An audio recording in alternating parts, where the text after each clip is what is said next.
Hi. So Krishna Prana and Vraja Prana are not here right now, and so I will be reading, from the Eternal Companion today. So we just left off on page 210 after the question about the Kundalini, and she said we would pick up at asking how this disciple was progressing. So, Maharaj, how are you progressing with your spiritual practices? Not very well, Maharaj. I find so little time for them. There is so much work to be done. Nonsense. It is a mistake to think you cannot meditate for lack of time. The real cause is restlessness of mind. Work and worship must go hand in hand. It is a very good thing if one can devote oneself entirely to spiritual practices. But how many can do that? There are two types of men who can sit still without working. One is the idiot, who is too dull to be active, and the other is the saint, who has gone beyond all activity. As the Gita says, freedom from activity is never achieved by abstaining from action. Let him who would climb in meditation to heights of the highest union with Brahman take for his path the yoga of action. Then, when he nears that height of oneness, his acts will fall from him. His path will be tranquil. Work, therefore, is a means to reach the stage of meditation. Even those who give up work and lead an ascetic life have to devote some time to the necessary requirements of living. None can live without work. As Sri Krishna says, your very nature will force you to work. Learn to work for the Lord instead of working for yourself. Know that you are worshiping the Lord through your work. If you can work with this attitude, work will not bind you. On the contrary, it will improve you in every way, physically, mentally, intellectually, morally, and spiritually. Offer yourself body and soul to the Lord. Give yourself entirely to Him. Say to Him, I give myself body and soul to you, Lord. Do with me what you will. I am your servant, ready to serve you to the best of my ability. If you can, the responsibility for your spiritual well-being rests with Him. But this resignation should be inspired by the right spirit and complete faith. No doubt must enter your heart. It is no use taking the name of God to cross the river, and at the same time raising your cloth to keep it dry. And the footnote says, this reference is to Sri Ramakrishna's parable of the milkmaid and the Brahmin priest. A milkmaid used to supply milk to a Brahmin priest on the other side of the river. Owing to the irregularities of the boat service, the woman was sometimes late. One day, the priest rebuked her for her delay, and she explained that sometimes she had to wait a long time for the boatman to ferry her across. The priest said, but my good woman, people cross the ocean of life by uttering the name of God. Cannot you cross even this little river? From that day forward, she was never late with the milk. One day, the priest asked her why it was that she was never late anymore, and she said simply, I take the name of God and cross the river just as you told me. The priest was astonished and wanted to see for himself. So he went to the river with the woman and watched her as she uttered the name of God and started to walk across the water. Halfway across, the woman turned and saw the priest following her timidly, holding his skirt up out of the water, and she said, why is it, sir, that you are repeating the name of the Lord and at the same time holding up your skirt to keep it dry? Have you no faith? For 5 or 6 years after the passing away of our master, we led a wandering life. Then one day, Swamiji, that's Swami Vivekananda, called me aside and said, there is nothing in this wandering life. Work for the sake of the Lord. We worked hard in those days, but it did us no harm. Rather, it did us good. We had great faith in Swamiji's words. I tell you, you must have infinite faith in these two great souls, Sri Ramakrishna and Swamiji, and work for them. Work and worship must be harmonized. This at first may seem difficult, but one must try again and again. Sri Ramakrishna used to say, the newborn calf tries to stand up, but it falls down many times. Still, it never gives up. Finally, after repeated efforts, it is only able to stand, but it is not only able to stand, but it learns to run also.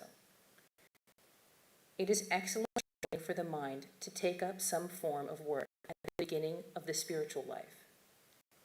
When the mind is trained, it can be applied to meditation and other spiritual practices. The mind that is allowed to drift at one time will drift at the time of meditation also. There comes a time when the spiritually advanced man wants to devote himself solely to meditation and prayer. When that time comes, work drops away from him of itself. However, this happens only when the mind is spiritually awakened. One who is not thus awakened should attempt to lead a life of exclusive spiritual practice by sheer effort of the will. It can last only for a few days. Then comes monotony, sometimes followed by madness. Again, there are others who follow the spiritual path in a haphazard way, and at the same time keep their minds busy with worldly things. That is not good. Great strength can be acquired through the practice of continence. A true celibate can do the work of 25 men. Practice continence, japam, and meditation, and seek the company of the holy. Not all men know what is best for them. Therefore, they should seek the society of holy men. Unless a man spends some time in solitude or in the company of the holy, he cannot understand his own mind. It is very difficult to grow spiritually in the midst of tumult and confusion. I give freedom to all. I want everyone to advance along his own way.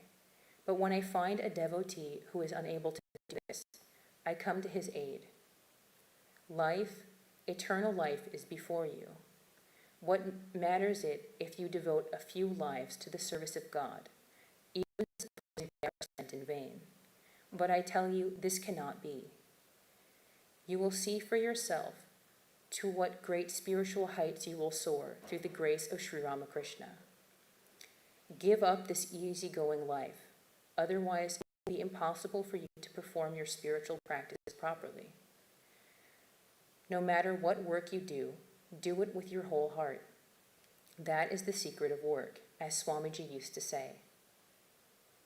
Set yourself to work for the Lord, and before you begin any task, remember the Lord and offer your salutations to him. Do this from time to time while you are working, and also when you have finished. Spend all your time thinking of the life, teachings, and commandments of Sri Ramakrishna. Know in your heart that the work you are doing for him. Strive to attain tranquility. Do not give way to inertia, but struggle to gain spiritual calmness. If you allow your mind to wander and lead a purposeless life, a bad reaction is bound to follow. Passions will overcome you. Through the practice of japam and meditation, the senses are controlled of themselves. But in the beginning, you must be kept in check. Practice japam and meditation. Gradually, after continued practice, you will enjoy sitting for long periods of time absorbed in God. The beginner, however, should start with short periods at a time, 4 or 5 times a day. Practice japam whether you like it or not. As you persist, the mind is certain to become absorbed in contemplation. To attain spiritual tranquility, you must keep up a regular practice, even against your inclinations. Spiritual awakening is bound to come, and when it does, all the passions that ever existed in you will be forgotten. Why do I insist that you devote yourselves heart and soul to the Lord? When we were your age, Sri Ramakrishna kept careful watch over our spiritual practices. In youth, the mind is like unbaked clay and can be molded into any shape. Your minds are still young and pure. They have not been baked in the fire of worldliness. Therefore, they can be easily directed toward God. If the mind is molded now, you will achieve your purpose. You will not be troubled by distractions. The mind is like a package of mustard seeds. The seeds are once scattered. It is difficult to gather them up again. When the energies of the mind have been scattered, as one grows older, it is very difficult to collect them and turn the mind toward God. Make God the be-all and end-all of life.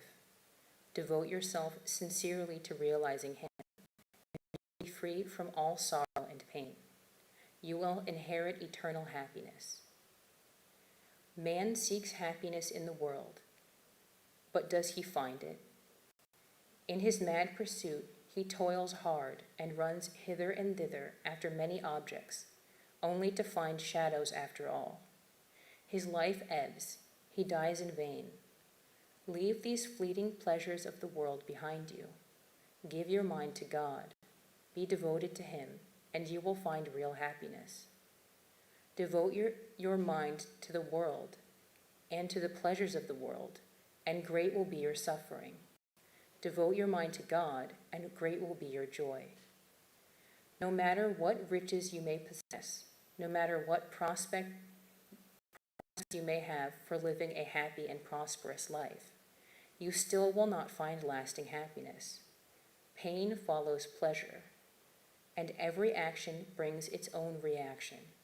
Nothing lasts, but the one true happiness is to be found in God. You are boys, young boys.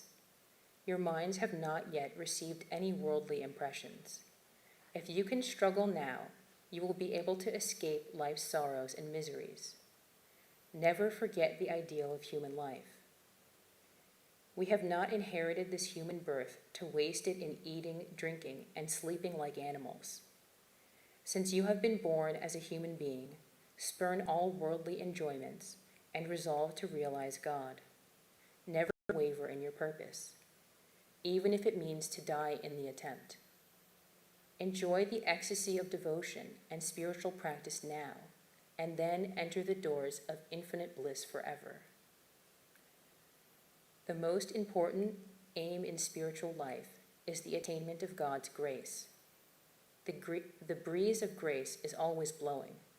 Unfurl your sails. Give up worldly enjoyments and completely resign yourself to the Lord. You cannot love God and the world at the same time. If you want God, shun temporal pleasures. Ask yourself, what is it I want? Do I want this fleeting life of transient pleasures, or do I want the eternal bliss of everlasting life? When a man has renounced all worldly cravings and regards God as his own, God is very near. Such a man binds God to him with the fetters of love. Think of Him as your very own. Pray to Him, Lord, reveal yourself to me. God cannot remain unmoved by the pleas of such a devotee. He hastens to him and takes him in His arms. Oh, how inexpressible is that joy! How boundless that bliss! Only he can know who has had that experience, compared to which all worldly pleasures seem insipid and worthless. Sri Ramakrishna used to say, "He who has given up sense enjoyments for God's sake has already covered 3 parts of the journey." Is it easy to renounce bodily cravings?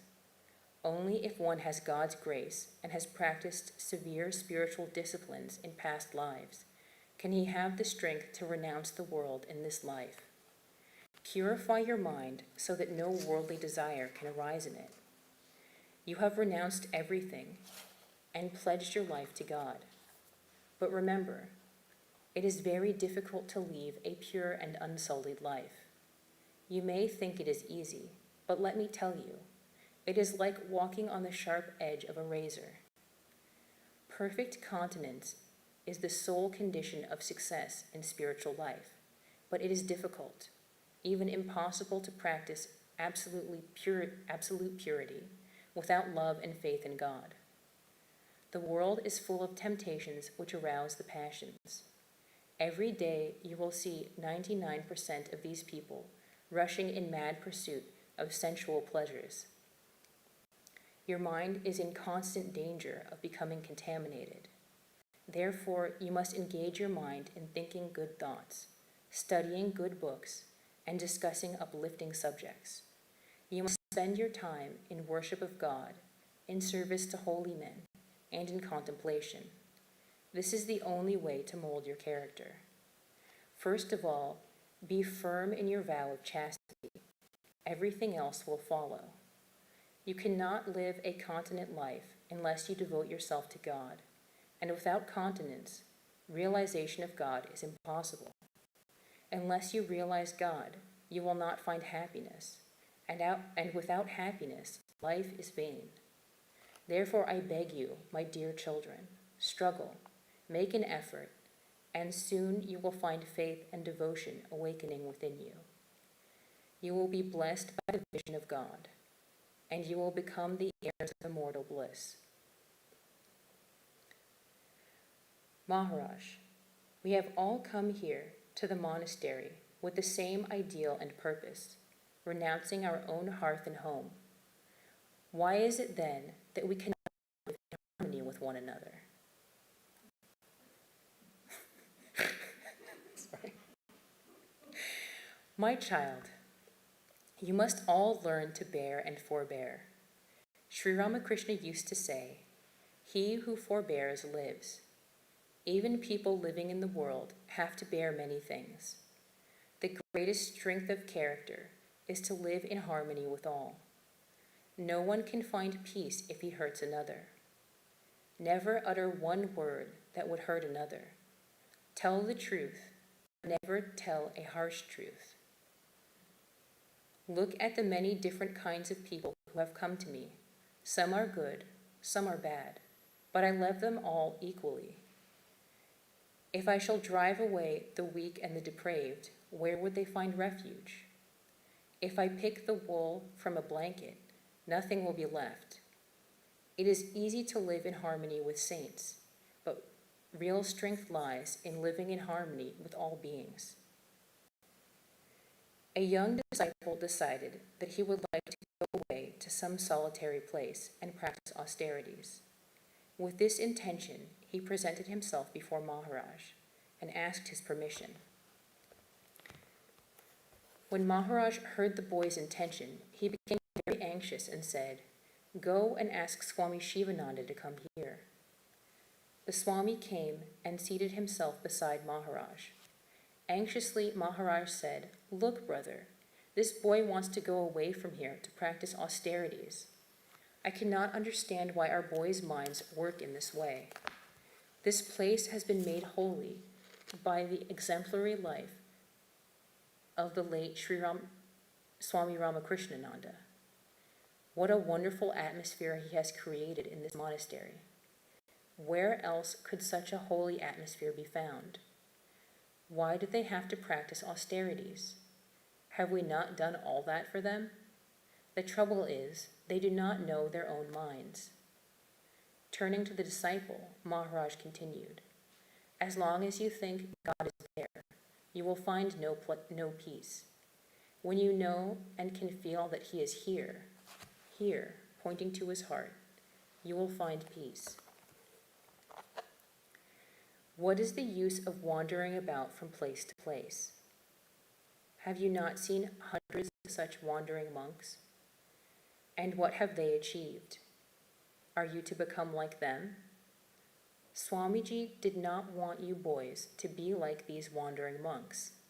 He founded this monastery toward one great end, and that is to realize God.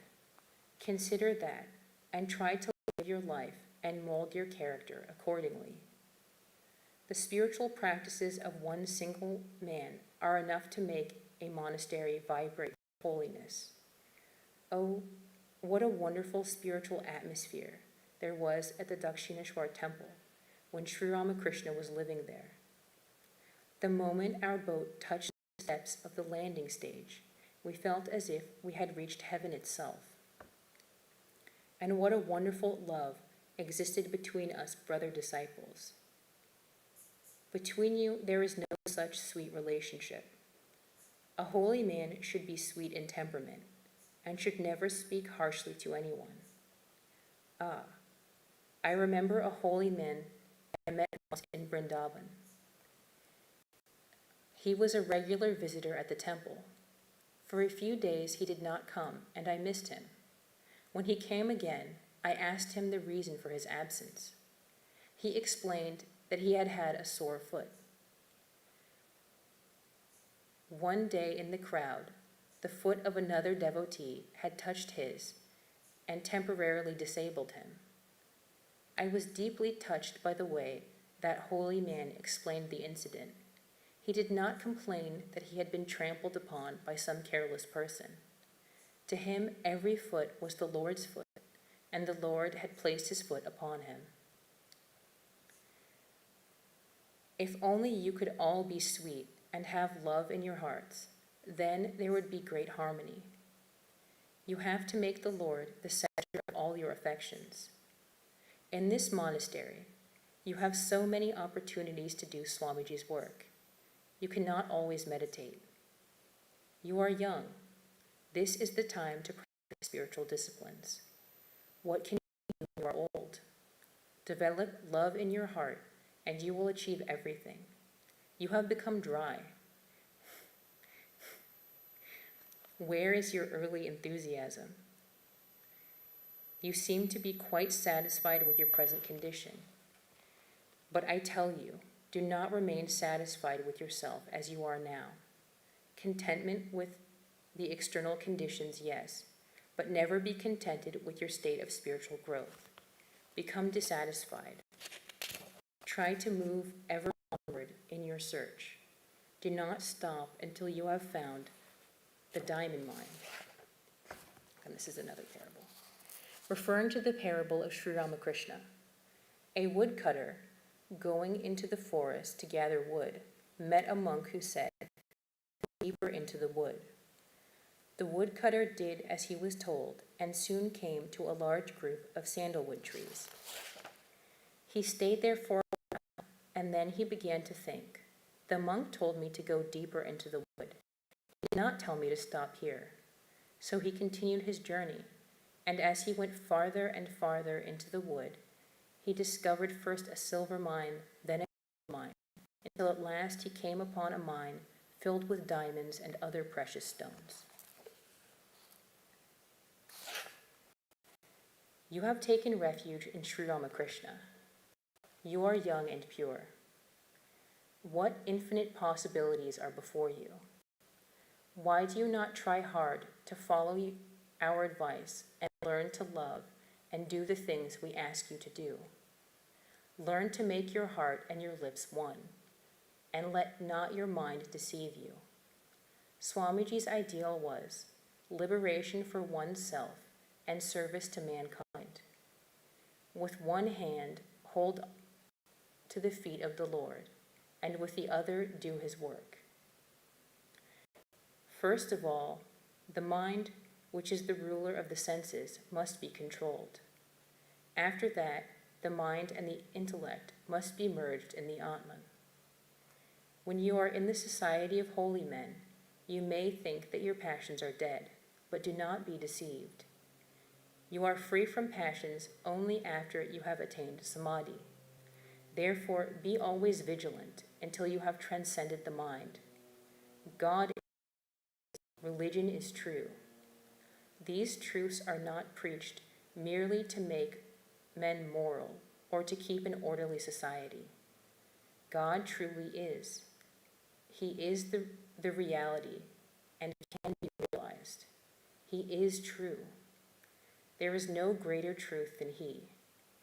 Be calm, tranquil, and self-controlled. Meditate 4 times regularly each day. The best times are early in the morning, at midday, at sunset, and at midnight. Be steadfast in your ideal, and even when the mind is restless. Keep up the regularity of your practices under all conditions. Study the Gita every day.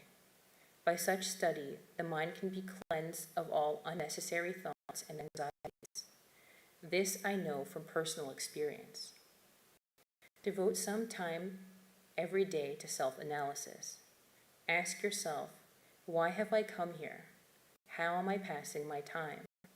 Do I really want God? Am I really struggling to find Him? A man's mind tries to deceive him, but he must not allow himself to be swayed by his mind. He must curb and rule it. Hold fast to the truth. Be pure-hearted. The purer you become, the more will your mind be absorbed in God. You will be able to see the subtle deceptions of the mind, and you will be able to root them out. Who are your enemies? Your own senses. But if you can control them, they will become your friends. Your mind is your only enemy, and your mind is your only friend. The man who analyzes himself thus can wipe out the subtle deceptions of the mind, and by so doing, move rapidly along the path of spirituality. Plunge yourself into the practice of japam and meditation. The mind is gross and feeds on gross objects, but as you practice japam and meditation, the mind will become subtle and learn to grasp subtle truths. Practice, practice, practice. Find out for yourself whether there is really a God. A little physical austerity also is good sometimes. For instance, on the day of the new moon, or on the 11th day after the new or the full moon, eat only 1 meal. Never waste your time in unnecessary talk. Remember God constantly. Remember Him when you eat, when you sit, when you lie down. Remember Him whatever you do. With repeated practice, you will find that when you go to meditate, it will be easy to remember God and become absorbed in Him. As your mind becomes absorbed in meditation, a fountain of joy will spring up within you. And although he goes on, I think that might be the best place to stop. So next time we can continue with Krishna Prana probably. Thank you so much for coming, and we'll end with a chant. Om Shanti Shanti Shanti Hari Om Tat Sat Shri Ramakrishna Arpanamastu.